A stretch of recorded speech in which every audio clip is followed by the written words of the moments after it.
at 9:30 to Career Source, Citrus, Levy, Marion, and learn how they can help you. It's Monday. Not sure how you did it, but you actually survived an entire 2 days without hearing from Tom. Good job to you. And once again, good luck.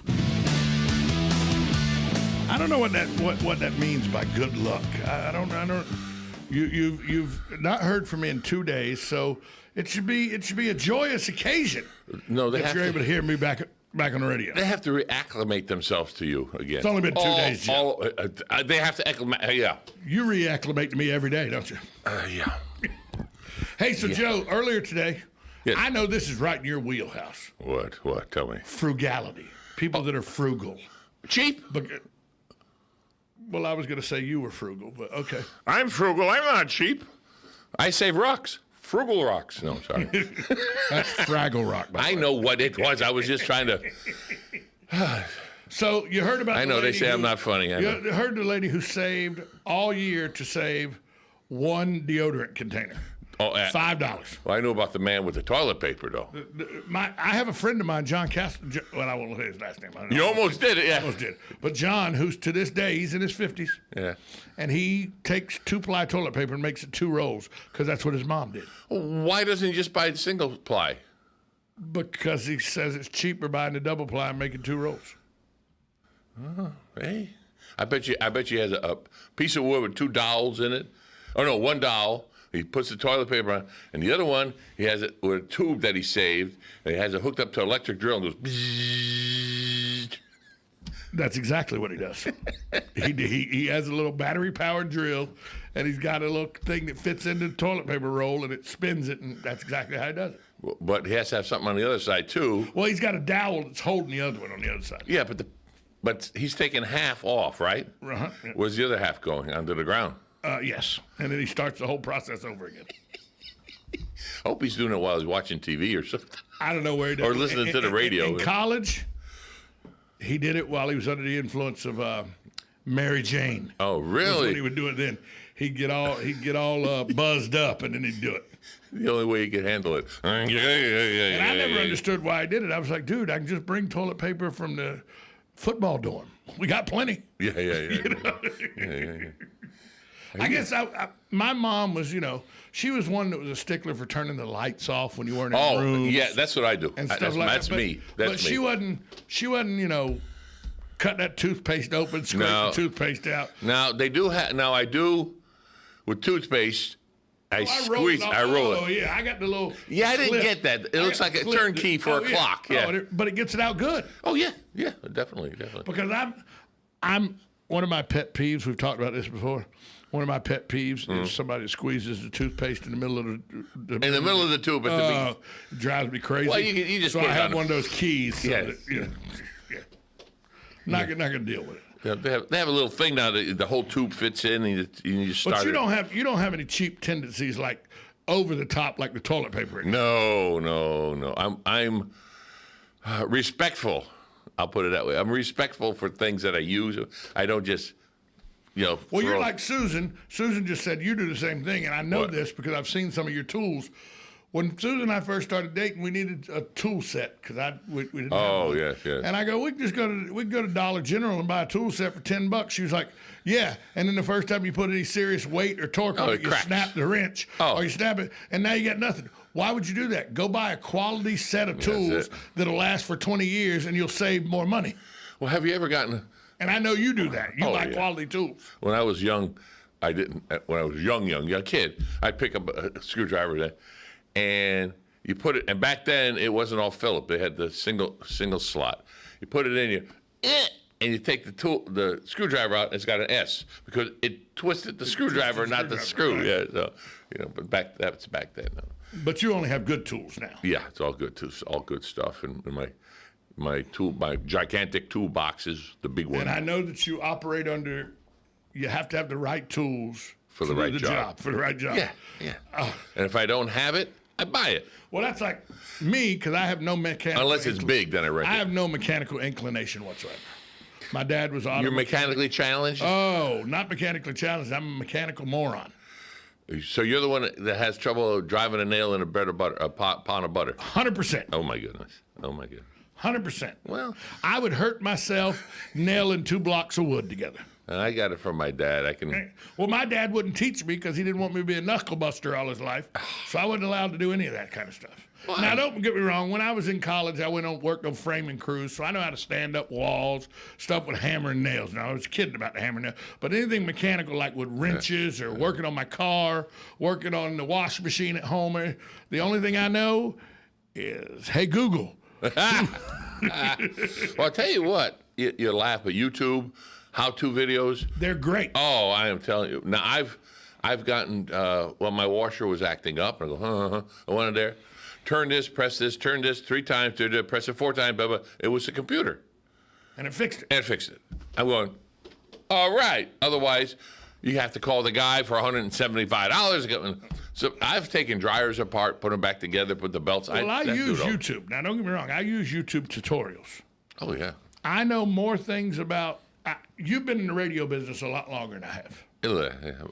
I know more things and more tricks and more ways to manipulate the software we use in the back to make commercials and stuff like that Because of YouTube. than you'll ever know.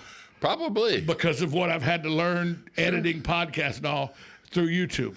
I took one that a man's volume was, and for people that don't know, I'm going to make this as simple as you can. There were 2 people talking. Yeah. One guy's volume was at between 1 and 10. We'll go 1 and 10, 10 being the loudest, 1 being the softest. Uh-huh. One guy's volume was at about an 8. And the other one? About a 2. And they spoke over each other or not? They were having a conversation back and forth. But one stopped in between so you can bring it up. Not always. Oh, that's hard to do. Not always. That's hard to do. It's not easy.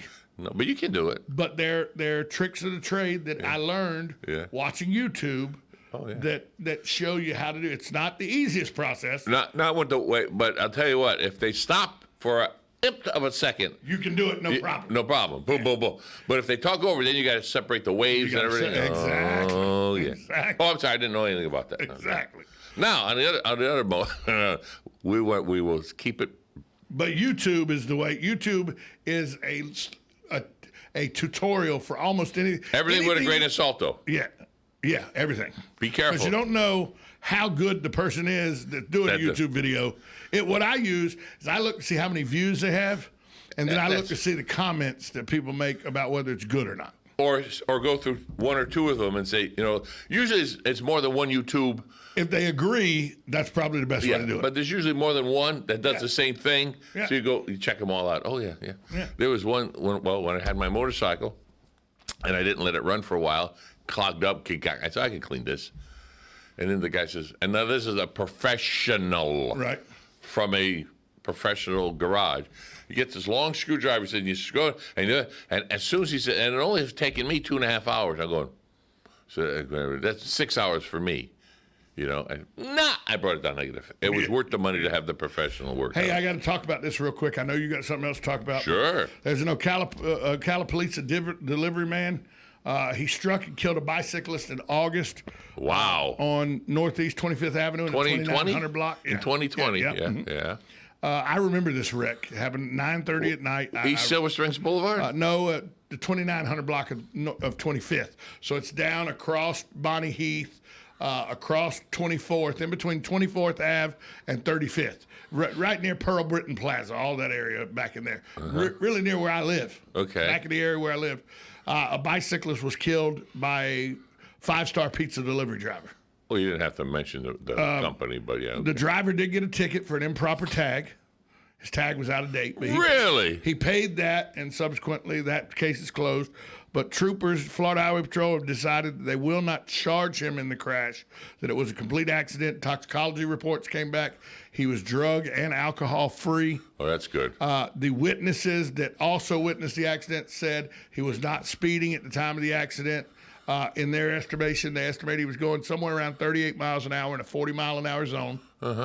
And the bicyclist was on the roadway with no lighting at all on his bicycle at 9:30 at night. So he never saw it. So no reflection. If you remember that wreck where that happened, Jessica Sabo, who is the the FHP traffic homicide investigator, said Jesse Dennis Hager of Ocala will not face any charges. He did stop. He did call 911. Well, there you go. It wasn't a hit and run. That's good. He did do all that he could do for the victim until EMS got there. So just wanted to tell you that. And then finally, real quick before we get back to Joe, Governor DeSantis. What did our great governor do of Florida? Well, he's found 6,500 extra doses of the COVID-19 vaccine. What do you mean he found them? To give to Marion County. Where were they? Well, in storage? No, he just took them from another place they were giving them, bringing them to Marion County. The reason why?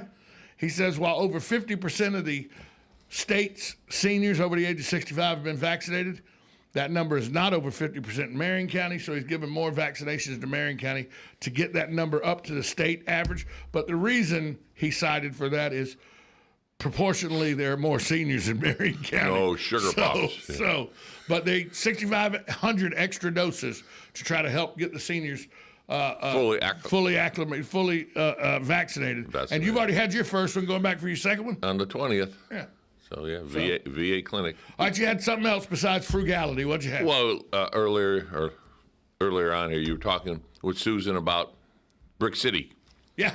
And how the bricks are underneath the asphalt in the downtown area. In the downtown area. Well, I'm going to do that one better.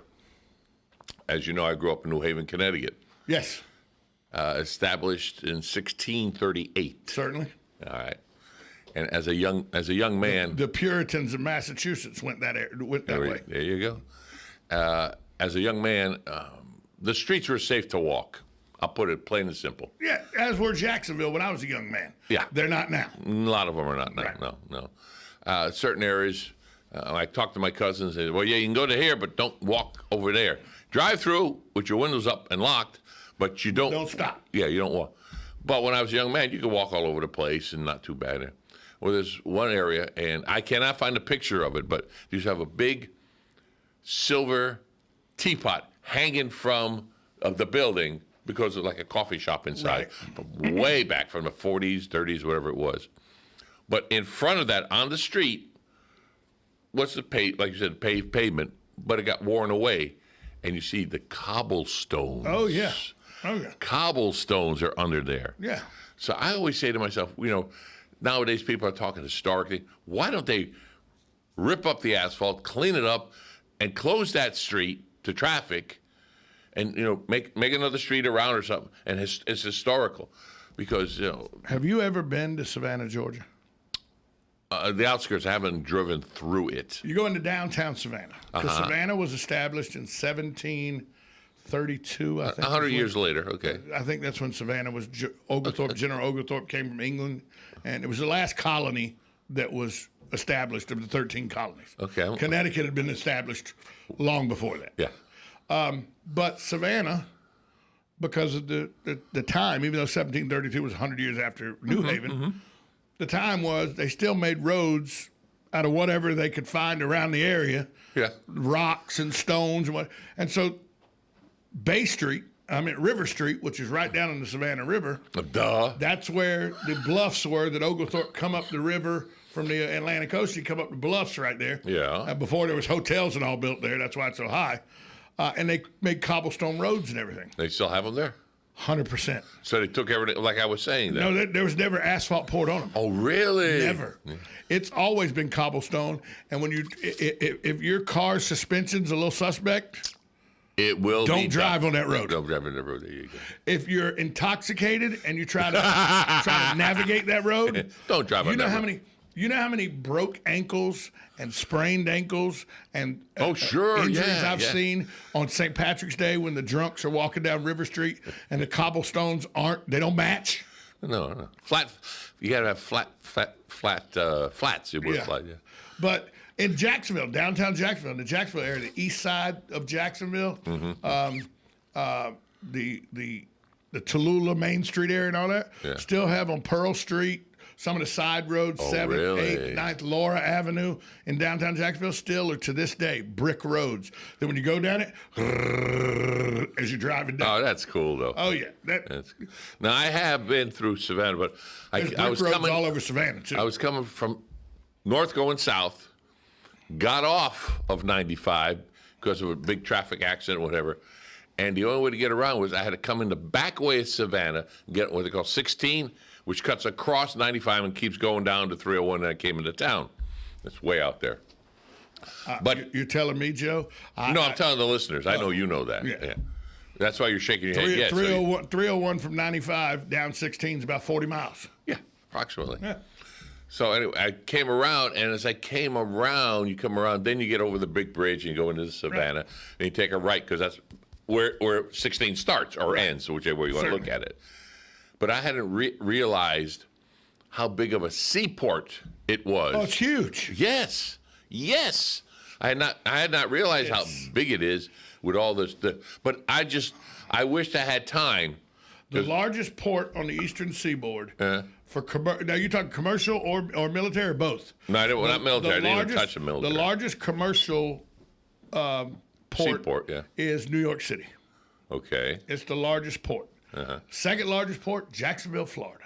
Really? Oh, it's massive in Jacksonville. Okay. Then you have the Richmond, Virginia, not the Richmond, Virginia, but Norfolk, Virginia area with the military and everything. Oh, you're talking about just outside of Williamsburg and all that. They have that. And then Savannah. Okay, yeah. Savannah's a huge If I had port. time, I like to drive around. I love to drive. Right. I would love to just drive around and get as far in as I could before the gates come down. There's another one in Mechanicsburg, Pennsylvania. I've never been to it. Google, you get so far you can see, but all the roads are blocked off. There is a gigantic military surplus warehouse. And it's not surplus for the world. It's just them. Right. As far as the eye could see it, but if you Google it, you can see the big roads that go around, and of course, boom, the big gates. And Google got so far close to it on the street view. Like, no. Well, they can get to it, and you can see like over the gates and look, but from up above, you can look down. The reason I know that is they have surplus of stainless steel. Right. .032 to be exact. Right. Stainless steel 302, 304 on little spools, 1 pound spools. I don't know how many hundreds and hundreds or thousands of pounds they have. Why, you ask?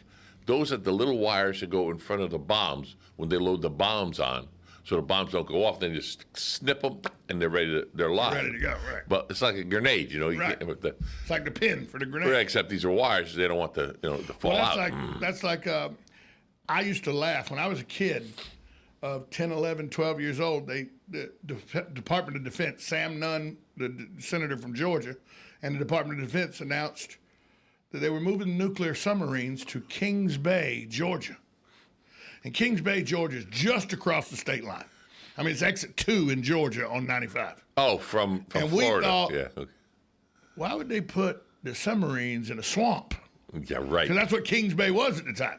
Mm-hmm. But now you can't even get a Google Earth shot of Kings Bay. Oh, really? Oh, it's the nuclear submarine hub for the eastern seaboard. All the nuclear subs of the Navy are in Kings Bay. I didn't know that. That's their home base for, 90% of them. Well, they're not all in there all the time, that's for sure. But they don't even, Google can't even access it because of the stuff that you may be able to see from satellites. Well, you're right. Well, I grew up where they built them. Yeah. In Connecticut. Right. Over there. So. In New London. Yeah. You could have been a Connecticut Yankee in King Arthur's court. I say, you never know. You could have been. You never know. But and Norfolk, if you've ever been to Norfolk to see that naval base, or I've driven by it. Mayport in Jacksonville. Or I've flown over it too. Mayport in Jacksonville is a huge port, a huge naval port. What is that ship? Then you got the NAS Jacksonville too. Where's the one in Savannah where you can see the ship? You can get on it. Is it Jacksonville or You mean the Saratoga? No, that's not. Because Saratoga's in Jacksonville as a viewing ship. Maybe that was the one we seen. I know the one in aircraft carrier. Yeah, but there's a Yorktown. There's a Yorktown's. That's in Charleston, isn't it? Is that in Charleston? I think it might be. Yeah, I don't know. Where is the Yorktown? Hold on. I think it's in Charleston. Yeah. Well, you know how we find out. Oh yeah, Google it, or ask her. Yeah. Hey Google, where's the USS Yorktown?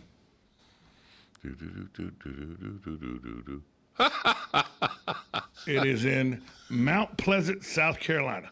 That's just outside of Charleston. Right. Okay, there we go. Now, I've driven by there. As a matter of fact, I've been on there once. It's an aircraft. It's a smaller aircraft carrier, but it's still an aircraft carrier. Well, the Saratoga wasn't a big aircraft carrier. Right. By today's standards, it was a diesel-powered aircraft carrier. Oh, yes. Well, it wasn't even nuclear. It was diesel-powered. Well, I was on the last diesel-powered one. Little bitty things. No, 5,000 men. We were only like 12 feet shorter than the USS Enterprise, which was the first nuclear one. Right. Yeah. So our is ours is VA or CVA 64. Then the other one said CVN. Right. Yeah, 65. Yeah. Well, there you go. 64 is no longer in existence. It's been scrapped. I don't know if it's all gone, but they were selling part of the flight deck off and all that and everything. Yeah. So Savannah Port wise. Oh yeah. Is it a big and the thing is, I've always said, people go, "Where's the safest place to live in the United States if there's ever going to be a bombing?" I said, "Well, you don't live between Virginia and Florida, because between Norfolk and NASA, you got more Navy installations and Air Force installations." Oh yeah, there's a lot. You got all the stuff in Virginia with the Navy. Oh, the Navy. You got all the stuff. You got all the Marine Corps in South Carolina. You got the Navy in Florida and Georgia. You got what do you call it? Ammunitions? Yeah, dumps, or what they call them? You got Fort Stewart, Fort Benning, and Hunter Army Airfield, all in Georgia. Oh yeah. The southeastern seaboard. Now, you're living in the crosshairs if a war broke out. You can see, just outside of Williamsburg, Virginia, there's a road. I can't think of the name of the road, but it goes down to the first settlement. And you drive down this road, and there's a horseshoe road that goes under the road that you're driving, makes a horseshoe, and comes back. And where it makes a horseshoe, the top of the horseshoe, I'll call it, or bottom, whichever you're looking at, is where the ships would park and all the ammunition be loaded on, and they just make it, and it's just a constant circle. Yeah, in and out. In and out. I just fell onto it looking. You could, because the exit's right there to get off. Right. Military and a big gates and everything. So, whoa! I didn't know this was here. Yeah, and back in the day, where did you go to basic training?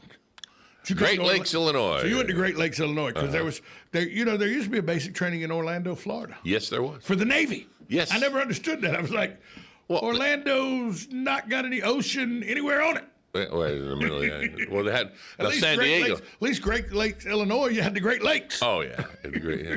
Well, let's see. San Diego was basic training. Right. But a lot of them is like there's basic training, and then right next door is the base. Right. So I went to the base. That's how I know it was there. But if you have never been in the military or involved with someone in the military, the size of our military bases and our strength, you can't. You can't. People think Naval Air Station Jacksonville is a gargantuan naval base that sits in Jacksonville. It's got an 18-hole golf course, a 9-hole golf course. Oh, yeah. It's got a PX that rivals a Sam's Club. It's got a bowling alley that's got 48 lanes. And this is Jacksonville. Yeah. And it's in Jacksonville. It's on Roosevelt Boulevard in Jacksonville. And I can't get on it anymore. Why not? I don't know. I think because 9/11 and all that. My first job I ever had at 13 years old, we still had, there was only 8 lanes then, the bowling alley. Yeah. And they still had 1977, 78, still had a mechanical pin setter. You had to load them, had pin boys. And I was a pin boy. So that was the first job I ever had. 13 years old as a pin boy. We'll continue this tomorrow or Wednesday or Thursday. Yeah, just stay tuned. I'll just stop in and pop in. It is Ocala Talk, 1370 AM, 96.3 FM. Thanks. Talk to you tomorrow, same time, right here on WOCA, The Source.